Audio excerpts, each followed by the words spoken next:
Melody Vasel's top 100 games of all time.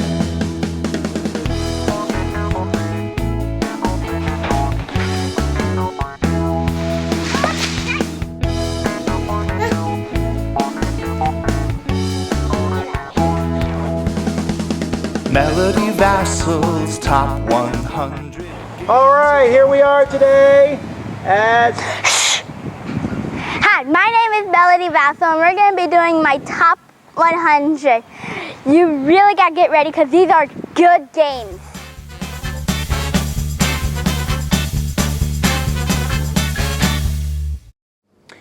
Evo is a game about dinosaurs in which players control dinosaurs on an island, but you have these big pictures of dinosaurs and you can add horns to them and add different things to make the dinosaur better. It might get more tails, might get more feet to make them faster, and you're trying to evolve your dinosaur into the best dinosaur so that he can basically reign supreme on the island. New edition of this is coming out soon from Asmodee. I like Evo because making the dinosaurs is a lot of fun, and also... Start over. Okay. I like Evo because making dinosaurs is a lot of fun, and the map that you put the dinosaurs on is really cool looking. Number 79, Key Largo.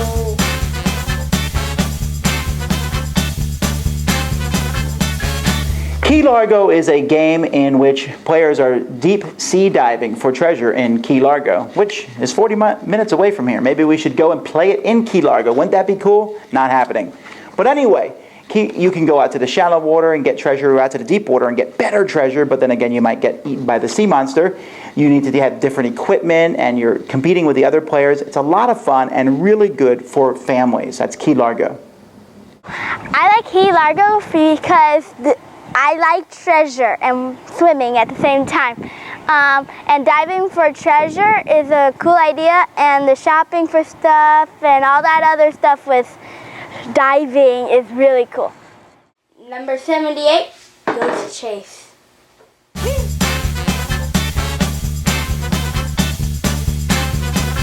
Ghost Chase is a game in which one player is a ghost and the other players are chasing this ghost around a castle. Lots of rooms in this castle, and you're running around. It's basically a child's version, or not even a child, but I guess a young adult's version of Scotland Yard, and I like playing it. The artwork is fantastic. The ghost has some special abilities to avoid everyone else who's basically trying to corner him into one spot. That's Ghost Chase.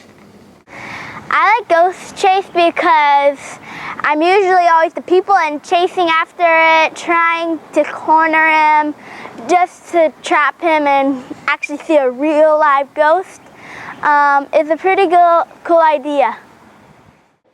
Number 77, Spot It.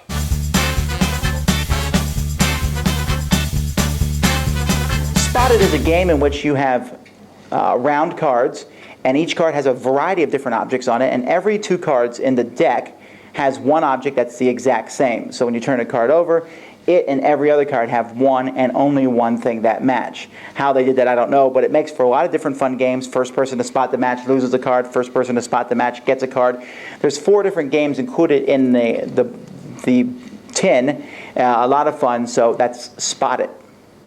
I like Spot It because all the cards always have something that match. And the objects, they're really weird objects, like the lips and the question mark, and how there's 4 games in one box. That's why I like the game. Number 76, Drop and Company.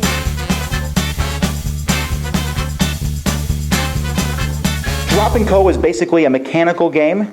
As you drop candy, actually little round tokens down in conveyor belts, and you're trying to move these conveyor belts so the candy doesn't fall off, but falls into the next conveyor belt, and then into your little cart that goes back and forth underneath.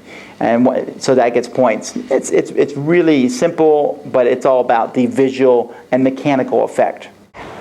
I like Drop and Co because the way how you spin the conveyor belt, trying to get in your tin, it's a lot of fun, and it reminds me that I'm in a factory, and I like factories. Number 75, Orders Up.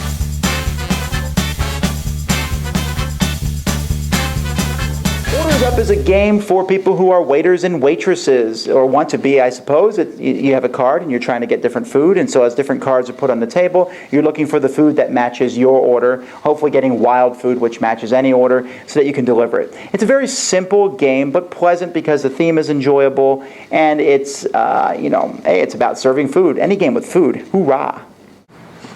I like Orders Up because the different foods that you're trying to give to other people, it's a cool idea. I feel like I'm actually in a real restaurant being the waitress, and the dinging bell thing, I love ringing that, and it's a lot of fun. Number 74, Trigger.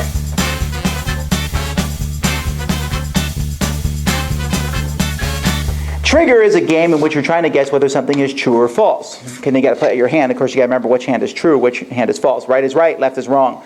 But the question might be, George Washington was the second president of the United States. The sky is green. Or the person who drew this card is the oldest player at the table. Sometimes it's obvious what's true or false. Sometimes it depends on the players playing the game. But it's a lot of fun, a lot of speed, and guessing things that are true or false.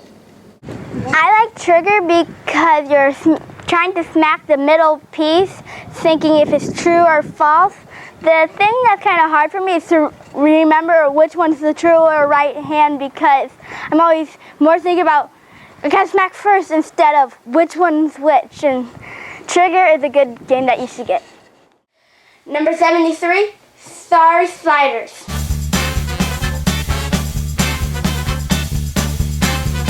Sorry sliders has nothing to do with sorry. In fact, you're just shooting little pawns down the board trying to score them. It's closer to, something like rebound or carabande or crokinole, where you're just have these little sorry pawns with ball bearings. And so it's a lot of fun. It's really neat, and I'm assuming the new version of it, the Cars movie version, where you're trying to race around a track, is just as entertainingly fun.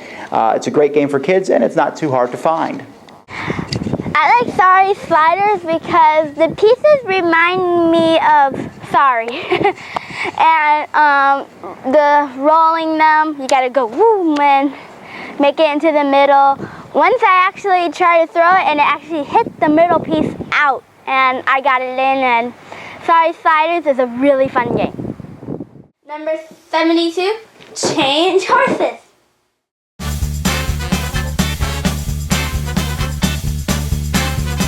Change Horses is a horse racing game where you have a horse. No one else knows which horse you have, and you want your horse to finish last. You want your horse to lose, so you do all you can to make your horse lose. And there's some mechanics about putting out the different cards, and then trying to make certain horses win. And people are watching what other people are playing, trying to figure out, that you want a horse to lose and you want it to be yours. But if it's not yours, you don't want it to be anyone else's horse either. Very entertaining game, and has an interesting advanced variant with bidding with carrots. But that's Change Horses. Change Horses, I like that game because trying to trick other people that you're one horse but really you're another is a good theme, because losing? Huh? That's confusing, because why would you actually want to lose a race? But Change Horse is a really good game. Number 71, Word on the Street, Junior.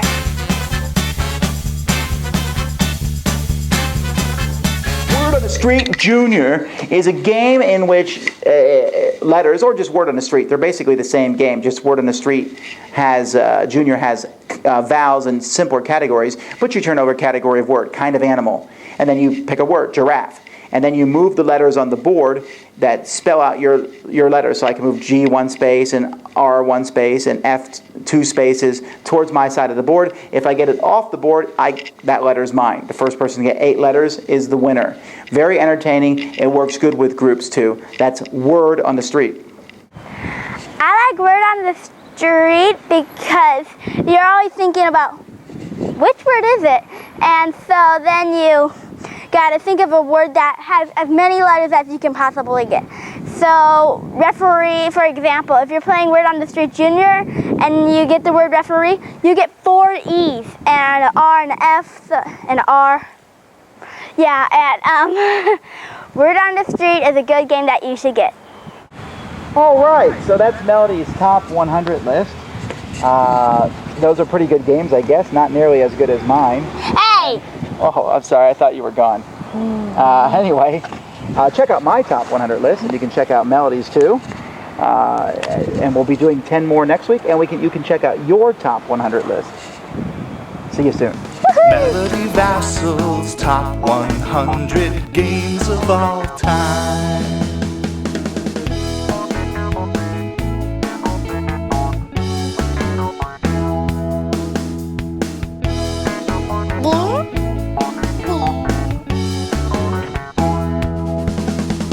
Melody Vasel's top 100 games of all